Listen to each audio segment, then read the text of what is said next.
નમસ્કાર, આપ જોઈ રહ્યા છો ગુજરાત ફર્સ્ટ, સાથે હું છું અમિતા। રાજકોટ અગ્નિકાંડને લઈને એસઆઈટીના સભ્યો સાથે હર્ષ સંઘવીની બેઠક યોજાઈ।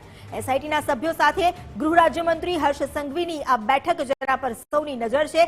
એસઆઈટી દ્વારા અત્યાર સુધી થયેલી તપાસની બેઠકમાં સમીક્ષા કરાઈ રહી છે। એસઆઈટી દ્વારા લેવાયેલા નિવેદનો અંગે પણ ચર્ચા કરવામાં આવી રહી છે। આગામી તપાસના મુદ્દા સહિત ફાઇનલ રિપોર્ટને લઈને ચર્ચા। સ્વર્ણિમ સંકુલ 2 માં હર્ષ સંઘવીની ઓફિસમાં આ બેઠકનું આયોજન થયું છે। બેઠકમાં રાજ્યના પોલીસ વડા વિકાસ સહાય પણ હાજર।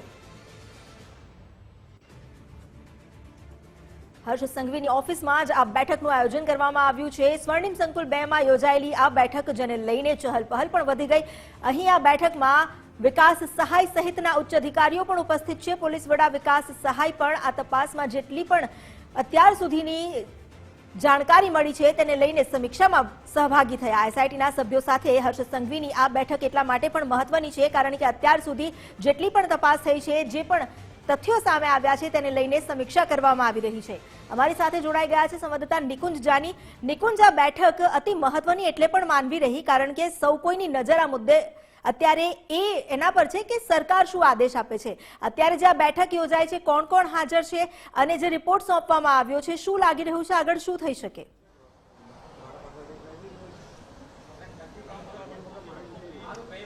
Amitabh, Rajkot TRP game zone અગ્નિકાંડ બાદ ગૃહ રાજ્યમંત્રી હર્ષ સંઘવીએ આજે એસઆઈટીના સભ્યો સાથેની એક મહત્વની બેઠક બોલાવી છે અને સ્વર્ણિમ સંકુલ 2 ગૃહમંત્રીનું જે કાર્યાલય છે ત્યાં આ બેઠકની શરૂઆત થઈ ચૂકી છે। આ બેઠકની અંદર ગૃહ રાજ્યમંત્રી હર્ષ સંઘવી, રાજ્યના પોલીસ વડા વિકાસ સહાય, આ ઉપરાંત એસઆઈટી જે રાજ્ય સરકાર તરફથી તપાસ માટે રચવામાં આવી હતી તેના 5 સભ્યો જે છે તે આ બેઠકની અંદર હાજર છે। એસઆઈટીના વડા સુભાષ ત્રિવેદી, જેએન ખડિયા કે જે ચીફ ફાયર ઓફિસર છે, આ ઉપરાંત બચ્છાનિધિ પાની, એચપી સંઘવી જે એફએસએલ ના ડિરેક્ટર છે, આ ઉપરાંત એમબી દેસાઈ જે આરએનબી ડિપાર્ટમેન્ટમાંથી છે। તો આ 5 એસઆઈટીના સભ્યો આ બેઠકની અંદર હાજર છે। રાજ્યના પોલીસ વડા વિકાસ સહાય પણ બેઠકની અંદર હાજર રહ્યા છે અને તમામ મુદ્દાને લઈને આ બેઠકની અંદર ચર્ચા કરવામાં આવી રહી છે। સંભવતઃ આ બેઠકની અંદર વિડીયો કોન્ફરન્સના માધ્યમથી રાજકોટ પોલીસ કમિશનર અને રાજકોટ મનપા કમિશનરને પણ આ બેઠકની અંદર જોડવામાં આવે તેવી પણ એક શક્યતા જોવાઈ રહી છે। આ બેઠકની અંદર અત્યાર સુધી એસઆઈટી તરફથી જે પણ તપાસ કરવામાં આવી છે, જે પણ મુદ્દાઓ ધ્યાને આવ્યા છે તેને લઈને ચર્ચા થશે।